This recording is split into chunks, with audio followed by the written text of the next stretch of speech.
Marky Worthington podcast all day. All day. Dream by night. Don't buy me a drink. Just give me $10. Oh, dude, you look sweet. Yeah, you got a big beard, dude. Go down to the strip club with your floppy disk and turn it into a hard drive. Yeah, right. Thrown out by Big Tony.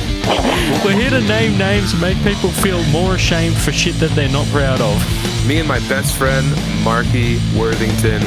Whatever it is. Hey, welcome to the Marky Worthington Comedy Podcast, episode 136. Welcome to the show. What's going on? Alrighty. Yeah, we're at it, baby. We're at it. All right, now, have you? If you've heard the podcast before, it's all over the place. We've got a bunch of random. It's actually just in one place. Yeah, it's one place right now. But who knows? The playback could be anywhere. We've got a few bits planned for this. Is the most planned show that I do is the live one. Who would have thought? The planned one's the chaotic one. We plan for chaos. That's why I've got the Chaos Master here, Cameron Ribbons. How you doing? I'm doing well, thank you. And how are yourself? How am myself? How are yourself? Okay. Well, Word economy. I'm going pretty well. It's good to. This is the second ever live show we've done out of 136 episodes. This is the second live one ever. Now, we're going to kick it off. I've got this is a bit that I one of the many bits that I planned for tonight. Now, to show how committed I am to this bit, I'm not even going to put my phone into no caller ID mode. I'm going to raw dog it. And we're going to call, take you on a trip back to the 90s and late 80s, take you back to Terminator 1, where there's a dude trying to break up with his girlfriend in a payphone, and the Terminator just walks up, grabs him out, and he's like, hey, baby, hey, man, what's your deal? All right. We're going to take you back to 1984 when payphones were cool and used by dudes wearing overalls. I've seen that movie way too much, even recently. And we're going to call a random payphone in Canberra. Now, I have a list here. Now, I have a list. I've got 4 payphones that are in the city, okay? I've got one. I'm gonna let Cameron, you decide. I'll read you the list of their locations. We're going to choose one first and see if they answer. So I've got... There's a lot on my shoulders already. We have the one near the Canberra Centre in City Walk. Mm-hmm. We have the one near East Row in City Walk. Yeah, I know where that is. We have the one on Alinga Street near the post office. Yep. And we have one on Northbourne Avenue next to Jollymont Bus Centre. What a varied places these payphones are. They said just in this very concentrated area is where people will need the payphones the most. I say we go for the big dog on Alinga Street. All right, let's go for Alinga Street payphone. Now, we have one extra bit to make this spicy. If someone answers it and gets here before the end of the show, they get $50. So someone needs to randomly answer the payphone and then change their plans for at least the next hour to get here, and they get a pineapple. So, let's see if tonight somebody's lucky night. Hold your breath. Now, these are all listed on Telstra's website, so I didn't have to really pay for this information, but it might charge me for the They're for the 04 call. numbers. Yeah, they're literally mobile numbers. I feel like they just all have a SIM card in them. Yeah. I don't think they even... Do you think they even charge for them anymore? Like, who's paying for... No, they're free, aren't they? Yeah, payphones are free. Oh, shit. That's something I'll never use. Can I just ask, when's the last time anyone here used a payphone? That's not an answer, that's just a hand up. Yep. A week ago, Oh! I explained to my 6-year-old Yes. what it is. What a payphone is, really? You can actually call grandma Fuck. from here. Wow, that's crazy. Did your kid go, shut up, Dad, you liar? Burn him at the stake, you witch. Can we get the wireless mic? I want to get that answer. I want to hear what that was. I want people to hear. So you used a payphone to explain to your kid what a payphone was? Is that right? Yep. Sir, do you not know how a live podcast operates? If it doesn't record, it doesn't count. So I wanted to explain to a 6-year-old that this random box with the pretty pink thing on top, Yeah. which drew her attention, Yeah.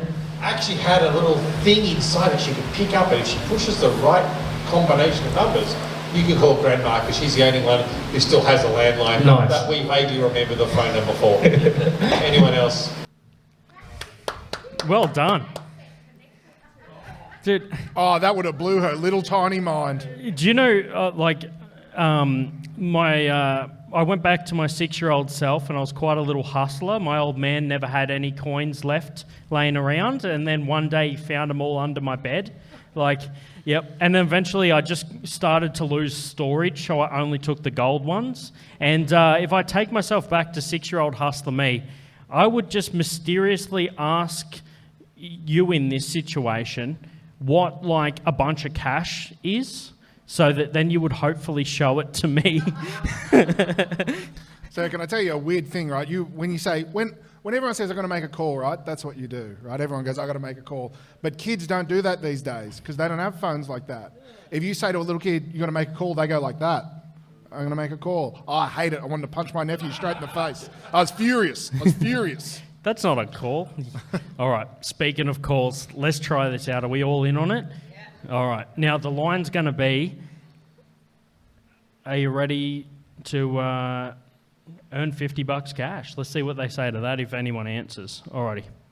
That's kind of probably not going to work, but anyway. Nah, I'd believe that. All right. 3 more rings. 1, 2. 3. Missed out. Boo. Audience vote. Audience votes in. We're trying Let's to bus do it. stop. All right. We've tried a Linga Street, no luck. Now we get to try the Jolimont Bus Centre. However, there is a spanner in the works for this one because it is the only one in the city that's listed as an actual home phone number. Oh. So it's, I would assume, based on my powers of deduction, that it may in fact be one of the original ones out of the set that I've got. All right, let's take it away with Jolimont Bus Centre. All right, 3 rings, 2 rings left, 1 ring left. Oh, it's nearly like it knew that last ring was the last one. It took longer for me. Maybe that's just me, I don't know. All right, well, our Matrix section didn't fly tonight, but I like it. I reckon. If someone picked up, it would be the craziest day of all time. Yeah. What a crazy experience that would be. That's the trend we're setting for this podcast. It's either going to be the best thing you ever heard or the most disappointing and underwhelming thing, and nothing in between. And now we all got to wrestle for this $50.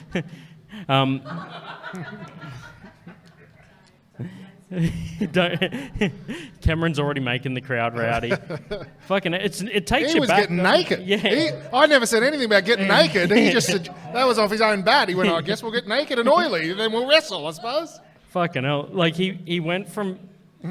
Jelly. He was gonna. You look like the poster boy for Peter Jackson's suit shop, but if you took that off, you could be, Peter Alexander. You switch at night time. They're next door to each other in the city too, so you just walk from one to the other. You're like the comfy clothes version of Clark Kent. You go into a phone booth, get $50, come out, Peter Jackson. Go in, $50, Peter Alexander. Yeah. Walk out, smoking a Peter Jackson. Gross. Yeah. So someone hates that, didn't you? Yeah. Everyone's got that We're weird. against smoking. Oh, you grew up in Penrith? So, how many have you smoked? The first liar out of Penrith, I see. Yep. My dad smokes 2 packets of 30 Winfield Blue a day. Honestly, it's great. That's how I know God has favourites. Because he should be long dead. And he's healthy as. It's the craziest thing you've ever seen in your life. Yeah, it's... there's a Bill Hicks bit. He does crowd work. He's like, who goes through more than a pack a day? And there's a few hands up because he recorded in the 90s. And he's like, all right, 2 packs, 3 packs. And then he goes, what a little pussy. I go through 4 lighters. Like, yeah, look, there's a reason he died, and that joke Like you just did? That joke should have fucking died with him. Yeah. Well, it's good to know that Bill Hicks's spirit's not haunting the Baso. Hey, speaking of jelly wrestling, I started working here in 2012, and it used to be before it was the Baso or the basement. It was Pete's Bar and Tavern, and before that, it was Darcy's Den. And when it was Darcy's Den, they used to do the jelly wrestling, and any true blue, cold-blooded Canberran will tell you that if they spend a night at Darcy's Den, because they'll remember the jelly wrestling, and the only evidence of the jelly wrestling that exists in these walls still today is behind the bar. There's a one-person shower that they didn't even touch because it's a relic, and that's where they used to rinse off after. So, little bit of history. Also, once there's a fridge that's hardwired in there, and the treasures that fell down behind that over the years, it's pretty good. Treasures, he means cocaine. Yeah. The good shit from the 80s. You know the sort that like you still put your hand down in the old action bus seats hoping to find a gem from the 80s, but you just end up finding tetanus? It's just, you trip just as hard as the good stuff, but it's the aftermath you got to worry about. The come down's a lot harder. All right. That's our first 2 bits.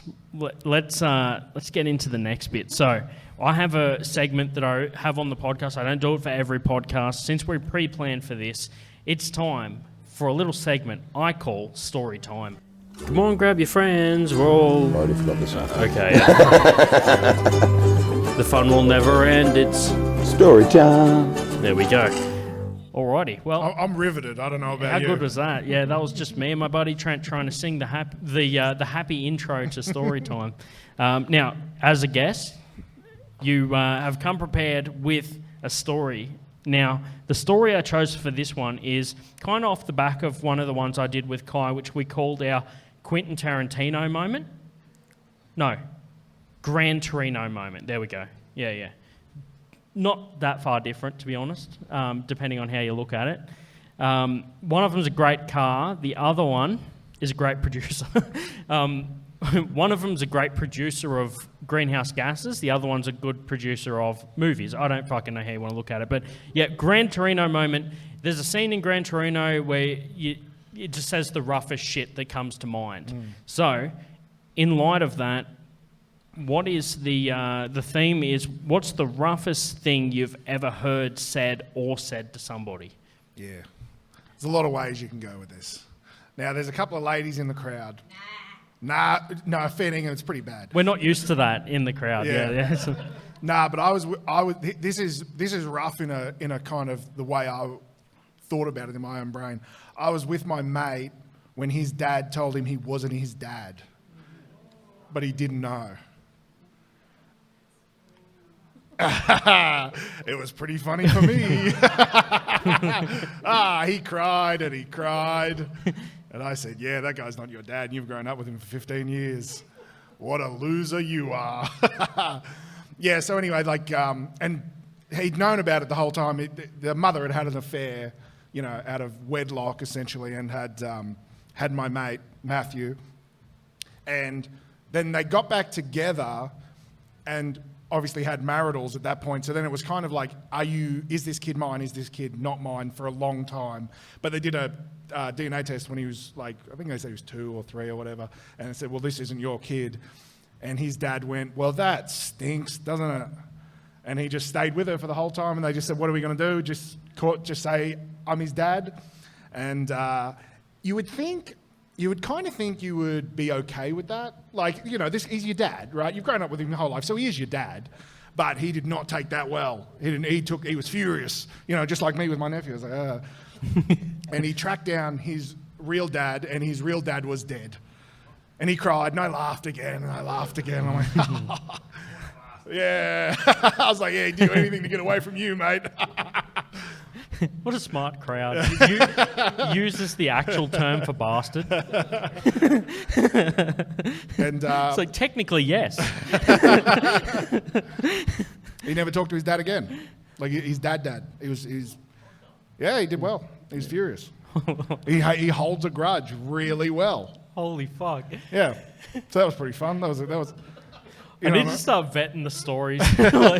No, I like it. It's good. It's such a fun-loving intro to such a tragic fucking. Oh, he was real sad. So tell me, I've been in situations over my life where I've seen someone in the tail end of that, like in a bender or something, and you're like, oh, what? Like, so I had a buddy who literally, his brother came back into his life during our time that I knew him, and he was saying to me like, oh yeah, he just did like 4 years in prison and now he's on the other side of it, he wants to be in our life. And I was like, what about before that? And they're like, oh, we didn't know him.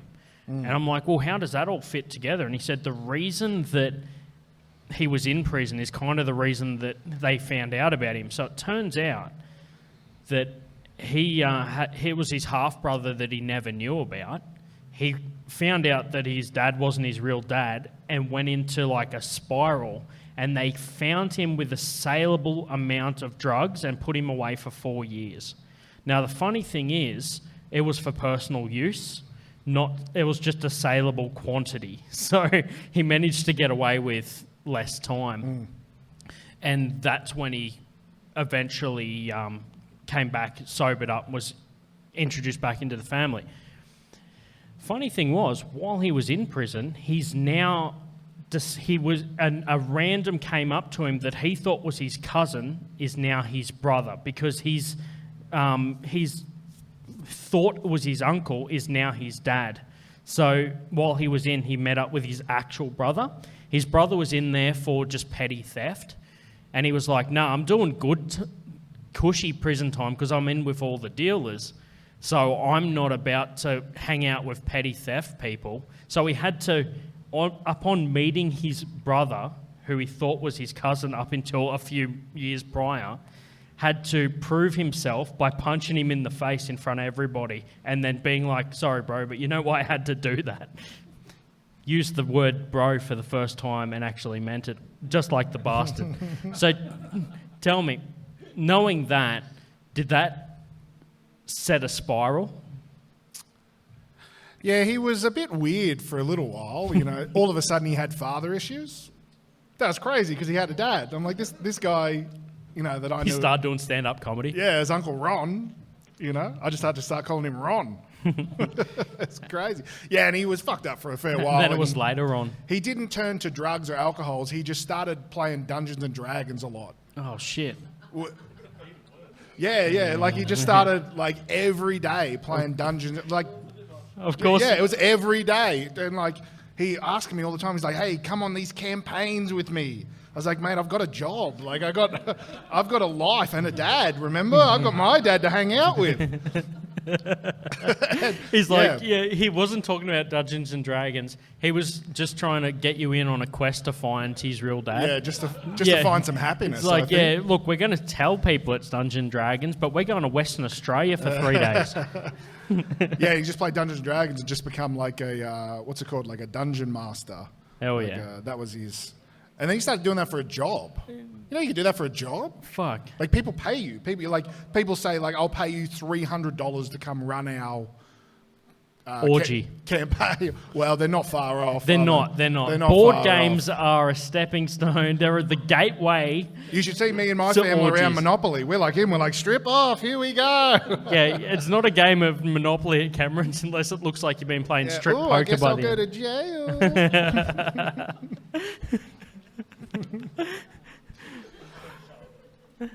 And yeah, he's all right now, though. Good, excellent. Well, shout out to you, fucking Matthew. To your mate, to Matthew, the newfound podcast listener. Oh, shout out to his lawyer too, that's also listening to this fucking episode. Yeah, and the legal team, appreciate it. If you piss off enough people, it does still count as views. Now, that leads us to our second section, which is, normally I break these into 2 parts. We're going one after the other, leading us straight into our next scene, which is our breakup stories. The never-ending breakup stories. There you go. That's the intro. Beautiful. The never-ending breakup stories. Hey, look at that. I'm riveted again. Yeah. These don't stop riveting me. Yeah, well, fucking hell. Next thing you know, I have to pull out the fucking Monopoly board. Oh no, we're back to story time. What the fuck? No, so let's get into it. I've told a couple breakup stories on the podcast, so if you want to hear, there's definitely some in there in 136 episodes. But Cameron, I think the last couple times you've been on the show, we haven't done breakup stories. So No, I don't think what so. you got for me? I got a couple. I'll do a super relatable one because I've only lived in Canberra since 2017. So when I moved here, I've despite my face, I've had a lot of girlfriends. Right? I don't know why. Every time I'm like, why are you still here? Like, Because you're tall enough, they can't see it normally, properly. I just snatch them from underneath a bridge. I go, gotcha, little troll. You got to pay me a gold coin to get past. Don't pass go. And I was dating this lovely young lady, and we'd had relations. I've had in my lifetime, Marky, I've had relations. Oh. That's undeniable at this point. And Well, you can't deny it now. I It's on can't the deny podcast. it. You can't fucking. I've blasted this out to anyone. You really, can't They're like, Bill Clinton your way out of I that can't one. I wear did white not to have my wedding relations. anymore. That's for sure. Yeah. And so I was with this young lady, and we were dating for about 3 months, and we'd had relations. And I'd never been over to her house, right? And she lived down south in is Watangara down south? No. Nah. Somewhere. Waniasa? Yeah, I think that was it. I think Yeah. it was Waniasa, yeah. Yeah. So anyway, she goes, come to my house. She lived in a townhouse. Those houses that are like... In a town. Yeah, they're like, hey, would we like to slam as many people as we can together, but give them a sense of freedom by having 2 stories. And then you go in people and will love slam it. those people, Yeah. by the sounds of it? Well, we're not going to get far off. Oh. So I go in and we get real drunk. She's come back to my house and she lives upstairs. So we go, and it's pitch black, and we start having relations. Now, I've had the sex enough times to know, like, where I'm at. Like what level I'm giving to these ladies. Okay. Right? And this young... Level 2 by the sounds of it. Yeah. And the scale is 100 and I'm on level 2. It's on the second floor, yeah. And she's really, as I like to describe it, since she's acting a fool, right? Right. She's very over the top, right? And she's banging on the walls. And I was like, Jesus Christ, give it a fuck. Like, I know I'm not that good. Relax. Settle down. And she's going off and she's going off. So eventually... after, a world record 3 or 4 minutes, I'm like, I got to get some water. Can I get some water? That's Dungeon Master numbers. Yes, exactly. I had my $300 in my back pocket of my jeans that were on the floor. So I said, can I get some Start water? the next quest. She goes, yeah, just go downstairs and into the fridge. So I go, yeah, no worries. So I go down and I open up the fridge and I'm completely starkers, right? Completely starkers. Oh, yeah. And I'm at attention.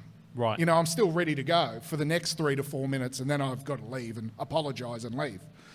And so I'm downstairs, and I'm just drinking this water, and I'm basking in the glow of the fridge light. Now, if you've never stood naked in front of a fridge at full attention, basking in the light of a fridge with a packet of Maltesers staring at you, you haven't lived, I'm here to tell you. And as I'm standing there, because it's pitch black, I see like this shadowy figure, so I think, she wants round 4. So this voice says, what are you doing? So I'm like, I'm getting the water, he told me to get the water. And as I have a drink, I'm kind of looking around and there's all photos in frames. Yeah. And they're family photos, right? They're like the lady that I'm with and another young girl who we will, and a mother and a father. And I'm just drinking, I'm having a looking around and there's heaps of them. I'm like, this Sheila's a fucking freak. You don't want that many family photos. Yeah. The light flicks on. The lady who is standing there is not the girl I'm seeing. Yeah. It's her sister. Oh. Right? And she goes, I said, what are you doing? And I was a bit scared, so I was like, do you want some too? The sister comes down and they start having a wicked screaming match. And this whole time, I'm drinking a bottle of water naked, and now I'm eating their M&Ms because I don't know what to do. I'm just slowly eating. There was Maltesers, actually. I'm eating Maltesers because you've got a good crunch on a Malteser. I remember the crunch. And they're fighting, right? Well, And these moles were teasing you. Oh, they were doing more than that. So fucking, hey, the And comedy. They start to, once I tune in to what they're fighting about, she's like, the sister says to her, you do this all the time. You bring these fucking blokes home and then you do this all the time. Mum and Dad are upstairs asleep. Oh. And at that point, I went, I don't think they'd be asleep. They would have heard her. She was really loud. She was really... And It all made sense I picked now. up the stairs and the mum was just looking and she's like, oh, no, she wasn't. Imagine that would have been... I would have said, you can get this too. Dad comes down, you fucking want some? And they just had this Wiccan screaming match. And I just had to... Because they were fighting at the base of the stairs, I had to shuffle past them to go get my clothes. And I was jingling with the Maltesers. You know, I wouldn't let go of these Maltesers because I got to leave there with something. Fuck. And I just jingled upstairs. Well, you already had chlamydia, so you kind of left there with something. Grabbed my clothes, jumped out of her window just into their backyard. And then when I jumped into their backyard, they had like, you know how you get a fence and then you put the extender on the fence? They had that, so I couldn't escape out the back fence. And so I had to knock on their back door, which was locked, while they were fighting, to let me back in while I was still naked. And just like knocking, eating Maltesers, drinking me water, just handful of clothes, like, oh, can I leave, please? You've got me here, this is almost entrapment. And then, they opened the door, the sister hit me a few times, and I scurried out like the little rat I am. And, Fuck. and the next day, she texted me and she's like, so do you want to go to a pub today, or... Whoa. And I was like, not really. What the fuck? Not really. You're about 30 seconds of Dad coming down with the Monopoly board. Yeah, pretty much. Fuck. And yeah, so we unfortunately broke it off after that, and I'm not sure why. Yeah, you're not sure why? Yeah, I had questions. I just pictured, like, the funniest mental image out of that whole story was refrigerator light eating the Maltesers while one sister says, you bring home these fucking blokes, and Cameron's like, oi, no, I'm all right. like this, it's such a funny... I have a name. Yeah. It's clearly tattooed across my stomach. it's like just your last name. Yeah. Oh, I love people like that. Oh, how good like is they're the gonna name forget. tattoo? Like they're gonna go, what's your name, mate? It's on there. Dunno. Yeah. Well, the best one I hear is when people are like, oh, why'd you get your... like some people be like, oh, I didn't get my wife's name tattooed on me, but I got my kid's name tattooed on me. Because, you know, my wife might leave, but my kids are forever. And you're like, I don't think you need a tattoo to remember that, though, right? Like, I should talk to Matthew. They're not forever. They'll leave at the drop of a hat, actually. Yep. Well, same with tattoos now. They're not actually a permanent commitment.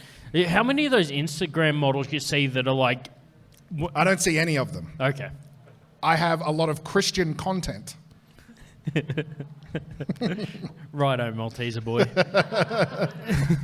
They were good Maltesers, though. Yeah.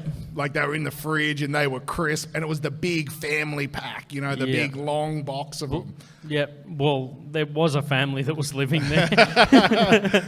Yeah, I reckon that's what... You imagine the dad the next day, he would have been filthy at that. Oh, because you know how... Does anyone have something in their fridge at home right now that you're saving? Those Maltesers were someone's. Yeah, You definitely. know? I've got one Easter egg left. That's it. Because I'm like... It's like Homer with the forbidden donut. I'm like, no, because if I eat that, technically I ate all my chocolate in 2 weeks. But if I don't eat this egg... If I eat this the day before next Easter, technically it took me a year to get through my Easter chocolate, which was a lot more than that one egg. What's your favourite Easter egg?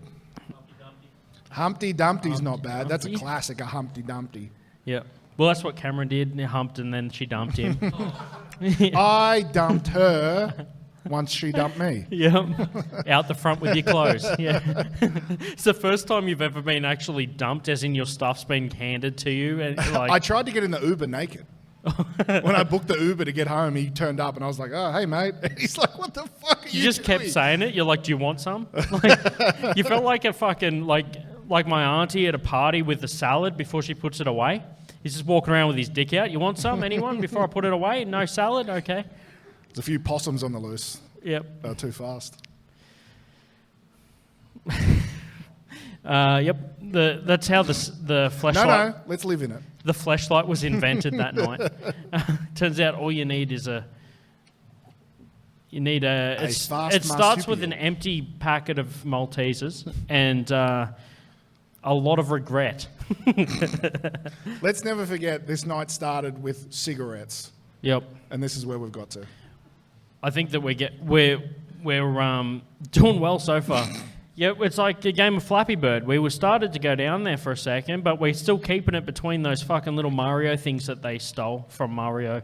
But now we got another section. This is the next prepped bit for the show. Now, a lot of podcasts you listen to have ads and crap like that. Not many places fucking would sponsor me. I think Manscaped hit me up and seen how much facial hair I have and realised I'm not a great fucking poster boy for a shaving company. Except for the fact that they mostly deal in, like, you know, down there. Yeah, precision tools for your family jewels or whatever they say. Hey, I'm actually doing a fucking Manscaped. A freebie. ad. You're doing a freebie. Yeah, there you go, Manscaped. I need to fund this next time. Hey, if you wanted funding Manscaped, you should have picked up the phone when I called you at Jollymont, you cunts. All right, so this next section is basically how you would do an ad read if you weren't expecting to receive any payment. And it's a mock to podcasts that break up the flow with an ad read. So we've made a fake ad read, which hopefully would do the opposite from get people to the company. But it might also attract new clients. So Cameron's put together his own fake ad read. Let's hear it. To get us into the break. I love. You obviously listen to podcasts. I do love how they just interject. Does anyone watch podcasts on YouTube? Alrighty then, just me. They do this thing on YouTube that frustrates me because they have an ad, right? Like they have a read ad, but then they put the YouTube ad straight after it. So I'm getting double ad. Anyway, I'm furious about it. Dirty nuts. I've got them. Dirty nuts. You've got them. We've all got dirty nuts. There's dirty nuts all around us any time of day. I need these nuts to be clean. That's why I use Nobby's Nut Cleaner. Macadamias, walnuts, not pistachios. Nobby's Nut Cleaner. It'll give you the cleanest nuts around. Hey, I want some right now. You know, So for your... how are we on Nobby's Nuts? Does everyone remember Nobby's Nuts?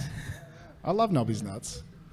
Fuck yeah. All right, well, for clean knobby nuts, head down aisle 6 at your local supermarket. And Cameron will be there www.nutcleaner. selling them for cash. Just don't even ask questions. Go through the self-service and pretend you already paid. I just rinse them in my mouth a bunch and spit them back out.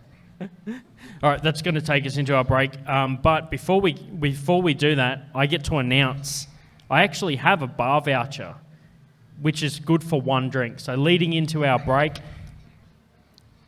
you lovely people of the Baso tonight can choose. I choose, randomly generated. Oh. What I'm going to do is I'm going to assign everybody a number with the Google random number generator. Oh, dungeon! Oh, if we had some Dungeon Master dice, that'd be real nice. It'd be hard to I wouldn't think twice. It would be Dungeon I'd have Master. to roll it thrice. We're doing another ad. Are we men or mice? I swear to God, I could be here all night. We don't have to say that twice. Dungeon Master mice, head down mice. All right, now, Cameron, hit that generate button and read out the number that appears here on we the go. top. Can I get a little drum roll? Here we go. Generate number 1. Number 1, you get your drink voucher, and we'll be back after the break. Please flip over the tape to side B to hear the rest of this podcast. Welcome back. I'm running the show now. Welcome back. We are back from the break. Now, without disappointing, I figured, let's try it again. So, what I did during the break, now we're talking. I actually We love a fan theory. got a list of payphones in Belconnen. So there's a chance they can still get here in time. So it's the same difference as the city from the start of the show. I dynamically allow for travel throughout the show. That's what sort of host we are. No, because I don't want one of you fuckers to go. Oh, I just needed to go. My kid wanted to know what it looked like. All right, so here's our choice. We have one. I'll read you the choices, Cameron. You guys can listen in because we'll do one choice from Cameron, one choice from you guys to keep it fair.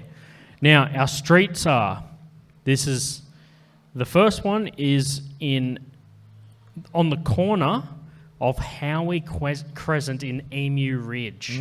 It's one of the only payphones left in the most drug-addled looking neighbourhood in Belconnen. And I know because I lived in 3 houses in there. We have Hawker Place at the Hawker Shops. We have the Eastern Valley Way Aquatic Centre in Bruce. And we also have the Flory Shops. All right. So, there's our choice. I think you got to go one of the shops. There's Yep. a chance someone is eating right now, getting something to eat. The Hawker Shops has a couple of takeaways, and it's close. I think we've got to give the Hawker Shops a Hey, crack. insider information on the Hawker Shops. It too is the only one out of the 4 that has a landline number. Hey. All right, let's do it. Old school landline, Hawker Shops. Let's see if they answer. Let's see if we can. I hope that it's pay on pickup and not prepaid because they might have dinner on us. What if they answer, we just say, is your fridge running? Because then they'd just be like, fuck off, mate. The oldest trick in the book. Well, it is a landline. Maybe we should use landline equivalent jokes. Yeah, exactly. Imagine being the first person to say that's my name, don't wear it out. Like, there is a time and a place for everything. I feel like if I invented a time machine... Actually, fuck it. I don't think people in Hawker have heard that joke yet. Oh, shit. Yeah, They're yeah. not in the 21st century. Yeah, I just need to set up the joke. We need to get to a point where they're asking something and then say I think my you'd name. have to explain what a fridge is to them. Ah, yeah. So you know how your food doesn't last. There's an invention. All right, let's take it away. Hawker Shops, payphone edition. One more. Boo. All right, audience. Let's just go to the Hawker pub, actually. All right, audience. What's your choice for the second Belconnen payphone? Let's do the Emu Ridge, only remaining, only used for drug deals, but this time it's them that's getting paid. Let's call it a refund. All right, let's go.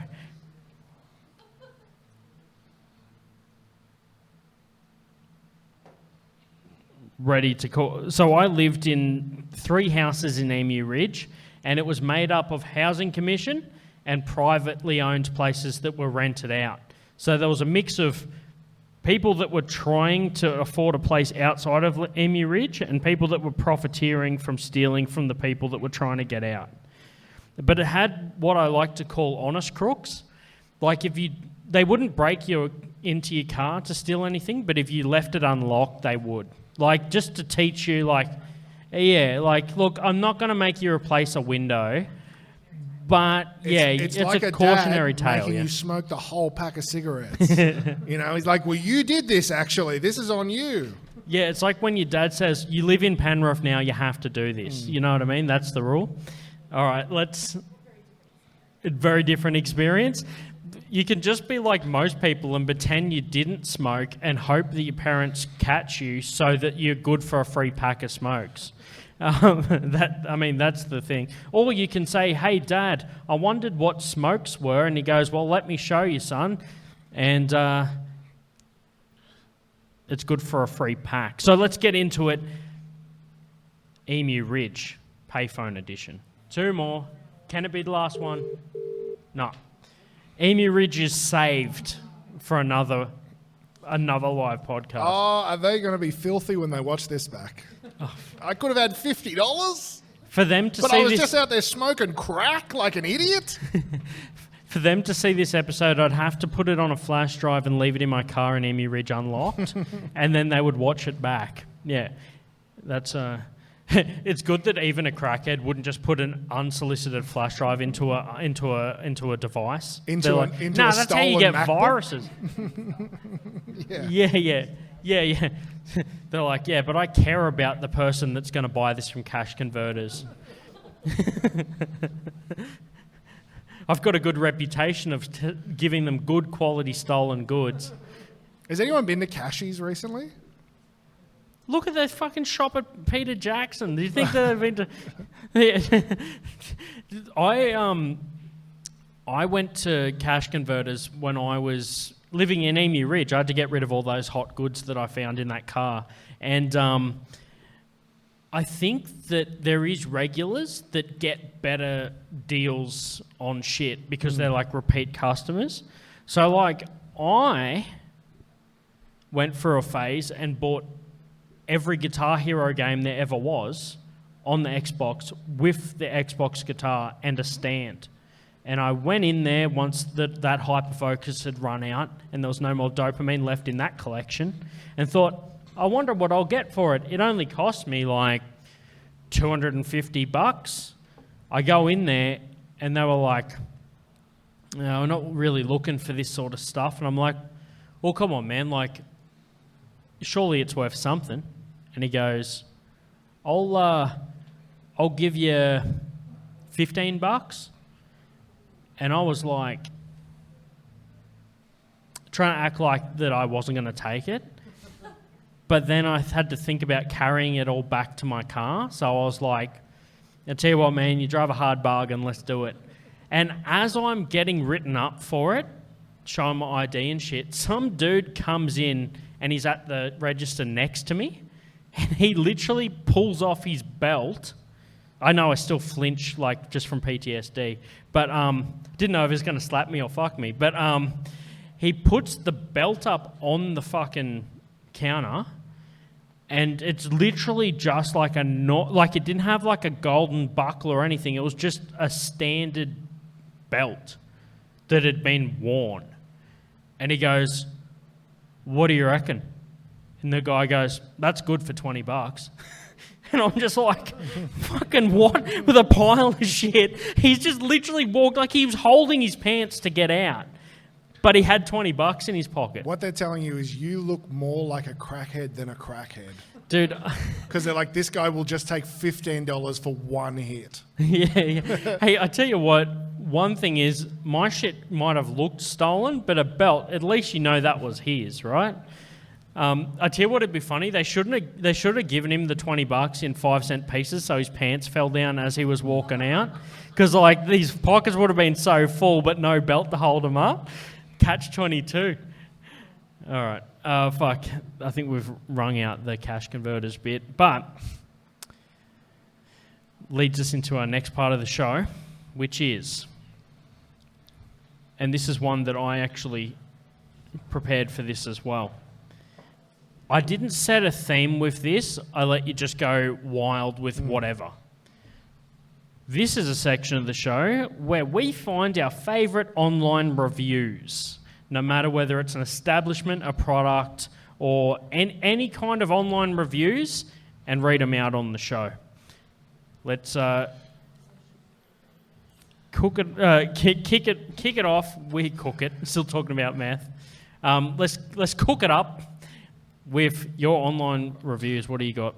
So my place is a little sleepy Victorian town of Glenrowan. You drive through Glenrowan if you go. It's where famously,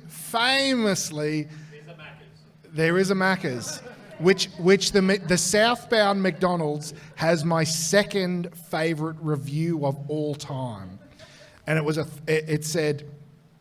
took 25 minutes to get the cheeseburger. It took a following 25 minutes to get my second cheeseburger.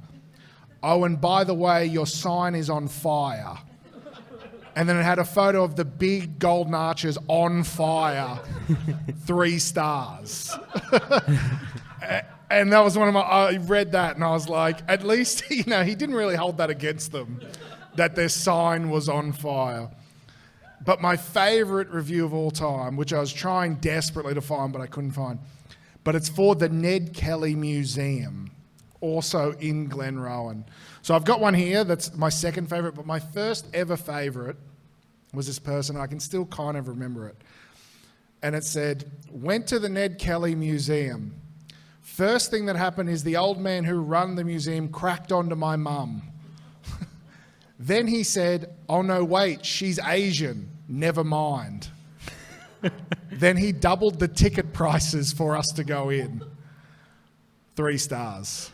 It was the same guy from the fire sign. He just loves giving.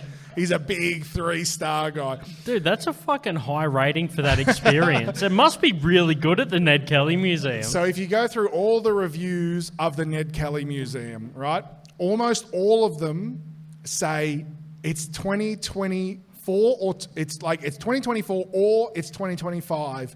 I can't believe he's still selling these. And then photos of gollywogs. Oh. That's I just want to paint a picture of the fine people of the Ned Kelly Museum that we're dealing with. Nothing says someone bought a bulk shipment that they're still trying to get rid of. Trying to sell bought it in the 70s. Yeah. And he's like, why can't I get rid of these fucking gollywogs? Yeah. People used to love them. What has happened to the gollywog market? He sold 3 so quick he bought 3 pallets. So this is one I found today. From Jason H., who has 8 reviews. 3 of the shop staff tried to tell me Aboriginal people don't exist, nor have they ever existed in Australia.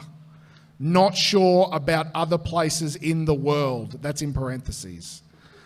This was around the time of the Voice referendum. The same time they were telling me how the Irish were persecuted during the potato famine and why Ned did what he did in the area, and that was his right. This was a constant theme in rural Victoria. People who persecute Indigenous people in Australia while laminating persecution in their home country. 1 star. So thanks, Jason. BT Dubs bought 4 gollywogs.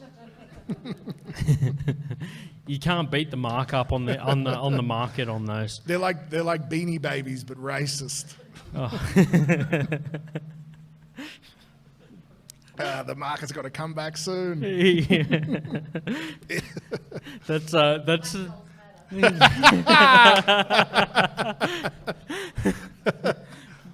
We don't need to mic you for that one. Fucking how good is that? Like they're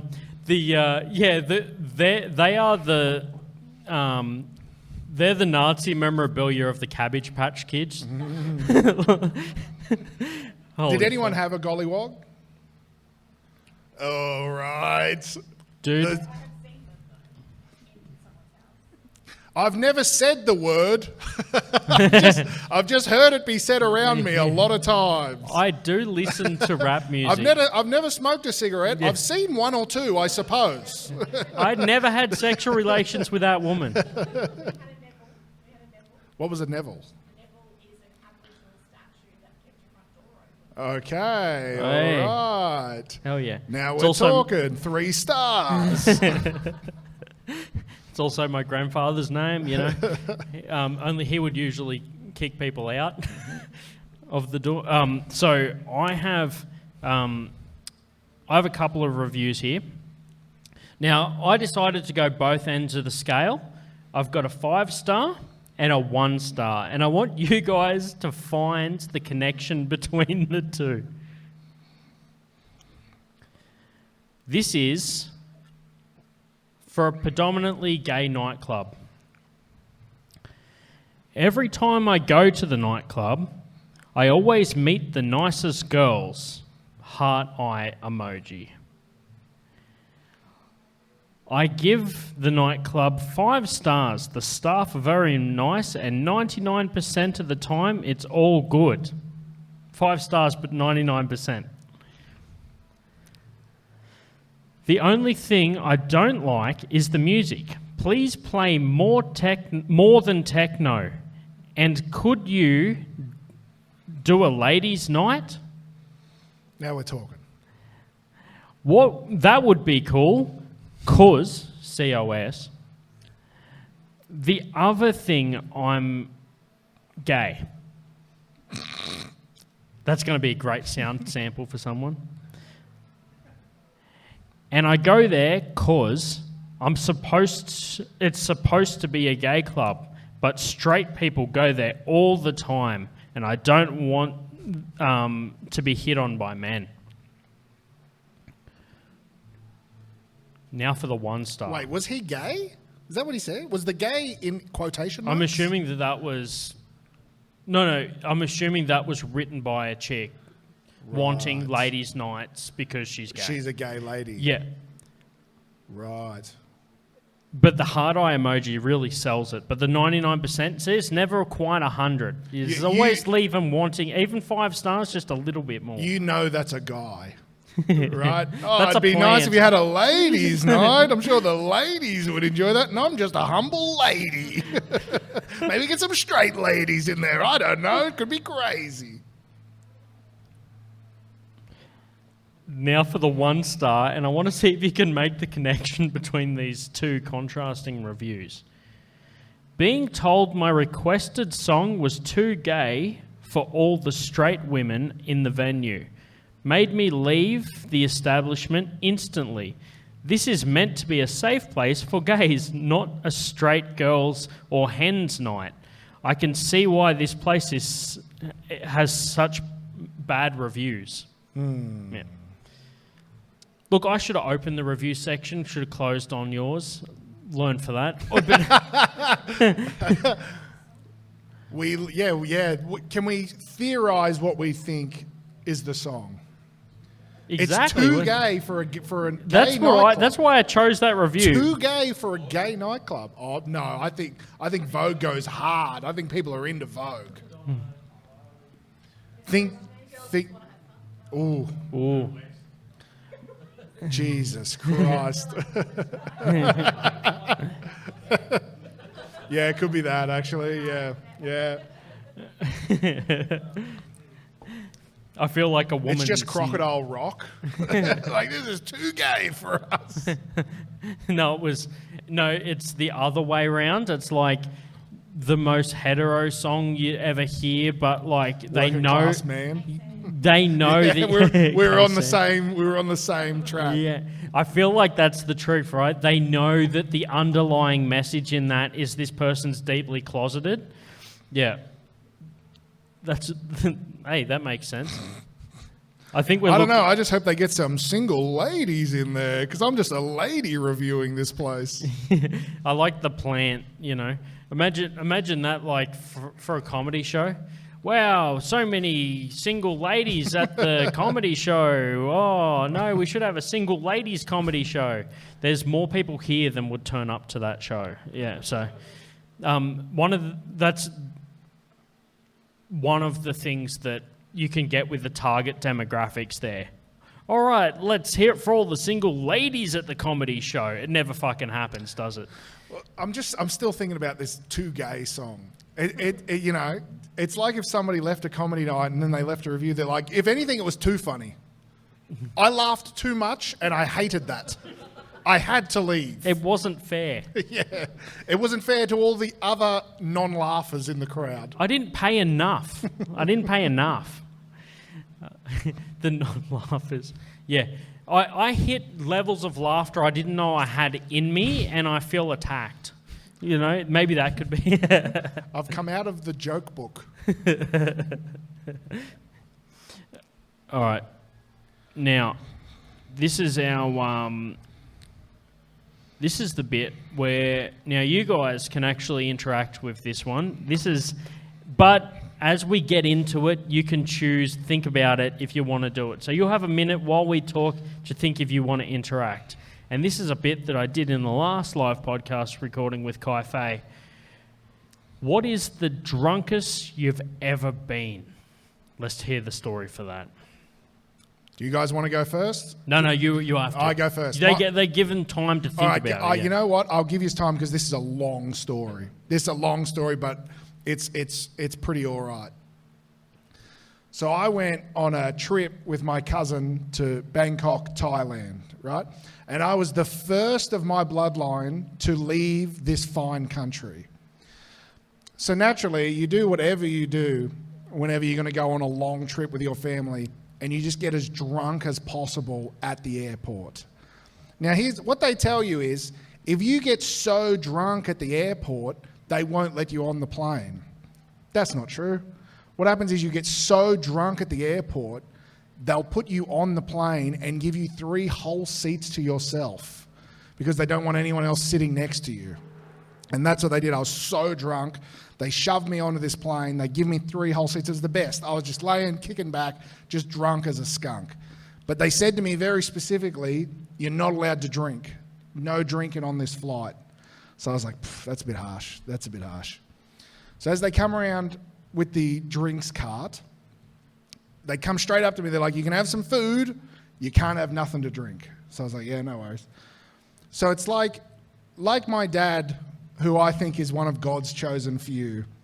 There's sometimes in life when God smiles upon you.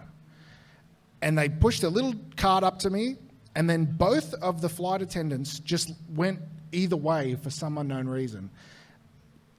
And for what I like to call a seasoned thief like me is an unguarded alcohol stash. This is what they call in the thief world an absolute fucking gold mine. And so I pulled the whole drawer out and emptied it into my bag. You take that one bag underneath. And it was probably 30 or 40 of those little alcohol bottles. And then I just slid it back in and just pretended I was asleep when they come back. And I just laid there with one, just checking. And they're like, leave him, he's drunk, don't worry about it. And they took off. And so I woke up and I rang my little bell and they come back and they said, what would you like, sir? And I said, 40 Cokes. Because I'm going to fucking need them. And they give me 2 Cokes. They're like, you only have 2 Cokes. It's an 8-hour flight. You're going to go to sleep. So I said, no worries. So I drank every single bottle, every single one of these bottles, right? It's 8 hours. I'm just throwing them back. I'm singing K-San, I don't care. I'm smoking durries. They can't kick me off. I'm on the flight. They can't get rid of me at this point. I was upset. They didn't want to put me on the flight because I was drunk. I'm not fucking flying the thing, mate. I'm just going to sit shotgun. And so I smash all these little bottles, right? And I'm so drunk I'm in this. I'm so drunk. And my cousin, he's sitting like 3 rows over just watching me drink, and he's furious. And he's like gesturing me to give him some, and I'm going, no fucking way.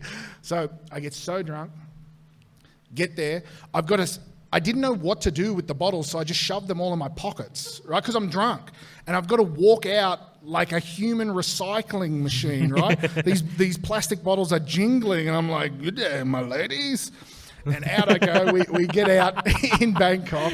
It's about 6 p.m., me and my cousin. So I'd booked an Airbnb. This is a long story, but we'll get there. And so they had sent me a thing like you just print it out and you give it to your taxi driver, right? It's in Thai. They're like, you just give this to your taxi driver and he'll take you to where we need to go. No worries. So we get in the taxi. I give him this thing. This guy goes, yeah, no worries, mate. Takes us to this place. And I mean this, it's 40 stories tall and gold on the outside. Pure gold. And we're rouseabouts, me and my cousin. So I'm like, we're in strife here. We're going to get kicked out of here immediately. So we go in, there's a front concierge desk, and there's signs everywhere around the place that says, no renting out for Airbnb. And I mean, it's everywhere. So I'm like, they don't mean us though. They don't mean us. So I get to the front desk and I say to the guy, I'm like, I'm staying in, whatever room. And he goes, no, you're not staying here. So I'm like, yeah, no, we're staying here. So my cousin, he goes and sits on the lounge. So I'm like, yeah, we're staying here. So he goes, no, you're not staying here.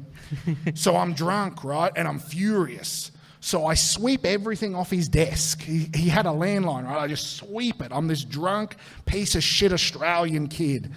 And I'm going, we're staying here. I'm screaming because I look over, my cousin has his shirt off and he's on the desk, just like a mad gorilla, just going, we're staying here, we're staying here. So eventually they grab us, right? They grab us by like the scruff of the neck and they throw us out into a back alley. So I go, well, we're fucked. What are we going to do here? So this other security guard comes out and he goes, go down that way. So and it's a dark, dingy alley. It's the middle of the night in Bangkok. I've never been overseas. My cousin, he's never been to Bangkok. And as we're walking, there's two guys coming on a scooter, right? Like on a moped with balaclavas on. Ooh. So I go, well, we're about to get a serve here because we've played up, but they go, zoom, and they drive past us. So we go, oh, thank fuck. The security guard walks us just down this dark alley, and then there's a giant banner on this building that says, Airbnbers stay here. And that's where we were staying, right? At this place. To get this is, immediately I say, I'm on the come down. We need to go get a beer. So we start to walk down the main street of Bangkok, right? And there's all these banners. There's these banners that says Guy Sebastian performing tonight, right? And it's like flashing on like the outside television and that. We're like, Guy Sebastian's here. Guy Sebastian's part Thai, right? So we're like, that's crazy. So it's like Guy Sebastian. And then it's saying the name of this place, and it's just like blah, blah, blah pub. So we're like, oh, it must be an Australian pub, and they've got Guy Sebastian to perform. So we say, let's go. So we walk down to this pub, and it's like it's more of a bar than it's not really a pub, but it's more of a bar. So we say to the bartender, is Guy Sebastian here tonight? And the guy's like, yeah, Guy Sebastian. So we're like, oh, cool, this is sick. So we grab a couple of beers, and we go. He says, just go in there. It's free. It's a freebie. So we're like, sick. So we go sit down.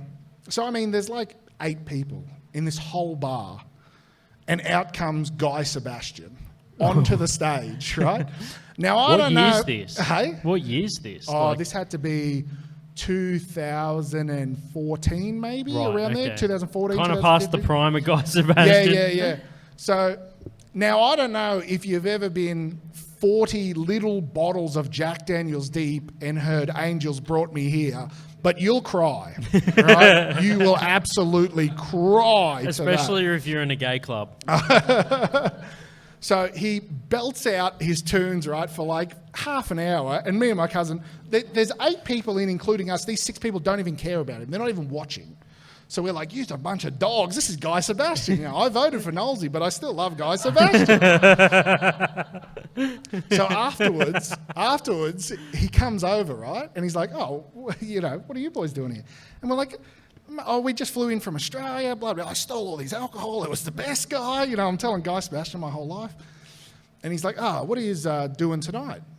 And I'm like, oh, well, we're going to go out. He goes, can I come with you? So we're like, yes, Guy Sebastian, you can come with us. Absolutely, Mr. Guy Sebastian. That's what I called him all night. He asked for one of his own songs at the gay club. That's all he played in the tuk-tuk. He's like, have you heard this one? These battle scars. So he jumps in the tuk-tuk with us, right? And because he's part Thai, he speaks a bit of Thai. So he says, where do you want to go? So we said, we want to go to like a nightclub. Let's go to a nightclub. So he goes, yeah, no worries. So he says to the driver, obviously, take us to a nightclub. This tuk-tuk driver starts driving us, and he's driving us for like 20 minutes, 30 minutes. And we're going out of the city further and further. The lights are dimming in the distance. Whoa. So once again, I'm saying to my cousin, get ready to have a punch on here. Like, we're just going to have to bash this tuk-tuk driver, and who cares about Guy Sebastian at this point? Let him die. I don't care. I'm not going to be the guy who died with Guy Sebastian. Yeah, Guy Sebastian and mates die in Bangkok. It won't be even mates. It'll be just 2 other Australians. Yeah, that's Guy Sebastian and estranged people he may have known. We have no connection between the trio. Suspected drunks. So we're driving, and I mean this, it's dark. We're not in the city anymore. We're in like a village. And next minute we just start to hear, and these bright lights come out of the dark, And there's one building, just a building in amongst like huts and stuff, just standing. It's probably 3 stories tall. And the tuk-tuk driver whips us in and he goes, yeah, here's your nightclub. So Guy Sebastian goes, yeah, this is a nightclub. So we go, oh, awesome. And it's raging, right? The music's hammering. We get inside, there's probably 300 people in there. It is going off, this nightclub. I'm like, this is the best. They take us, they put us in a VIP booth, right? I'm like, this is a good thing, Guy Sebastian. This is going all right for us. They put us in this booth. My cousin says, I'm going to go get us some beers. So I go, yeah, no worry, go get us some beers. So I'm talking to Guy Sebastian and blah, blah, blah, and he's like, yeah, I can't wait to get to Australia, and I'm going to do concerts, and I'm going to do this. And I'm like, yeah, it'll be so good. I'm going to come. Can I get a backstage pass? And he's like, no, what are you talking about? I don't know you that well. And yeah, my cousin comes back without the beers, which I hated, by the way. Fuck. And he goes, we have to leave. So I'm like, what? No, we've just got here. Was it the same fatherless cunt you're talking about? No. Yeah. No, that guy's not my cousin. It's a different dad. Oh, yeah. Would have been a bad time to find out. So he goes, we have to leave. And I go, why? And he said, have a look around. And as I look around, of these 300 people, I reckon 290 of them are women. And every single one of those women are staring at us. Some would say at Guy Sebastian. I like to say at me. And I mean this, every single one of them, almost in unison, is just going like this. It's like the Thai haka. And they're just swaying back and forth. And it was kind of rhythmic, I kind of was in a trance. And I'm like, You're about to be. I'm not going anywhere, mate. And then Comedy. my cousin says to me, I just went to the bar. All of these women in here are prostitutes. This is a giant brothel. Oh. So then I'm like, well, now I'm definitely not leaving. I bet you there was more than one guy there too. This just got way better. So anyhow, my cousin dragged me and Guy Sebastian out, right? We're probably in there for 10, 15 minutes in total. So we come out and our tuk-tuk driver going, boys, we've done well, have we? And we're like, no, mate, no. So we say to Guy Sebastian, we're like, Guy, tell him we want to go just to a bar, just to a pub, an Aussie pub. We just want to have some beers. So Guy Sebastian goes, yeah, no worries, mate. Speaks to the guy again. The guy drives us all the way back into the city, right? Back to almost where Guy Sebastian's pub was. We stop at a second bar. We get out. My cousin says, I'm going to have a dart. Just go in, grab us a beer. So I go, yeah, no worries. I get up. I walk into this bar and I do a big U-turn, and then I come back out and I say to my cousin, you are absolutely not going to believe this. My cousin walks in, and in a giant horseshoe is another 40 prostitutes. So we're like, let's just... A horseshoe? Yeah, let's get a beer and leave. So we go, yeah, no worries. So we get a beer, we drink a beer, we leave. As we come out, our tuk-tuk driver is going, oh my God, can you boys stop having sex with all the women? He thought we were having sex with all these women in all these places. And he's like, come on, jump in, we'll go to the third bar. We're like, no, don't worry about it, mate. Fuck. And we completely lost Guy Sebastian, right? We don't know where he went. We didn't care at that point. So we say, let's go back to the bar where we first seen Guy Sebastian, because at least we know it's a bar. It's just a fair income bar. So no worries. So we trot down. There's still all the signs. Guy Sebastian performing. We get into the bar and we walked for ages. So we sobered up a little bit.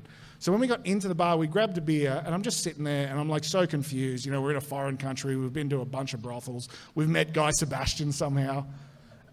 And I'm looking at the poster and I'm like, is that really what Guy Sebastian looks like, I suppose?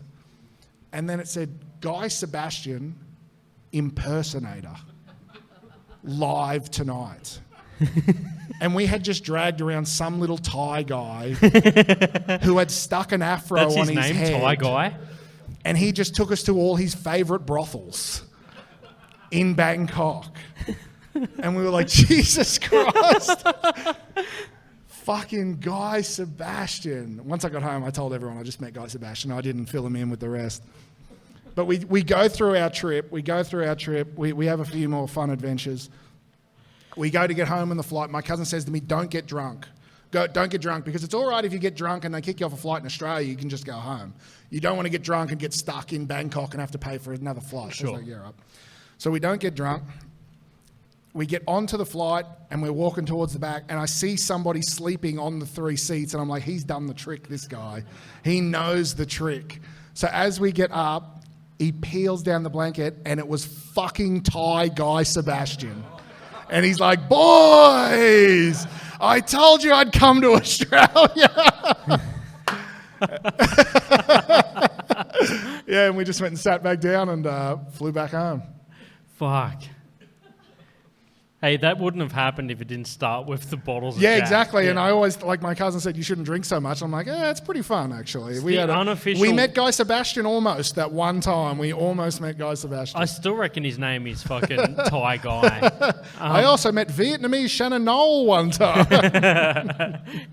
Yeah, Shannon Roll. Yeah. Shannon Barn me. Yeah.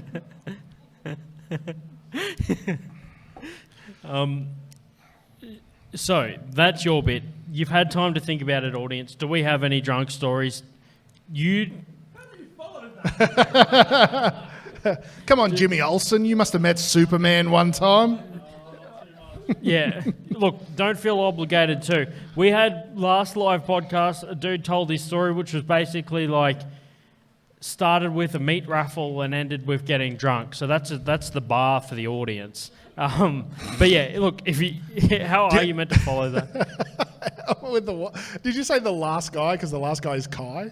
No, one of the audience members. Yeah. Right. No, Kai's story was pretty lit. Oh, was it? Yeah. But not as fucking crazy as that story. Oh, that was dude. that's Yeah. funny. All right, we don't have any audience takers.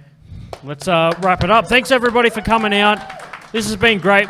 Now, the pattern for the live shows is we run a live comedy recording at the. It's whenever a month has 5 Tuesdays. It's on the 5th Tuesday. So keep your eye out. I pre-book them. The next one isn't until like August. So, but yes. But all of my gigs between now and then are all listed on my website, markycomedy.com. I've got a gig coming up on the 8th with Cameron at King O'Malley's. It's a fundraiser event because I am going to America to judge in the World Beard and Mustache competitions for 4th of July weekend. And in true Marky fashion, I've managed to organise a deal where I just have to pay for most of it. So basically it's left me in crippling debt. So if anyone is keen to come out to our fundraising event, Cameron's on it, Kai Fei's on it. Tickets are $20. And Thai Guy Sebastian may be there. Hey, Maybe. He'll be handing out mini bottles of Jack Daniels without his hands, if you know what I mean. So make sure you get onto that one. It includes a drink with your $20. So you basically pays for itself. So yeah, see you there on the 8th of May if you want to come along. And Cameron, where can people find you if they want to look you up? I'm going to be at every payphone on the 5th Tuesdays. I am desperate for cash. Cool. All right. Well, thanks everyone for if you're listening back for tuning in, and thanks for all the people that came out to watch it live. Cheers. Don't buy me a drink. Just name names. Yeah, right. Big time. You're Fucking throwing out a strip club with your floppy disk. Yeah, you got a big beard, dude. Shame for shit all day. Me and my best friend, Marky Worthington. Keep it simple. Count your money. That they're not proud of. Just give me $10. All right. Click. Did you hang up? No, I just said click.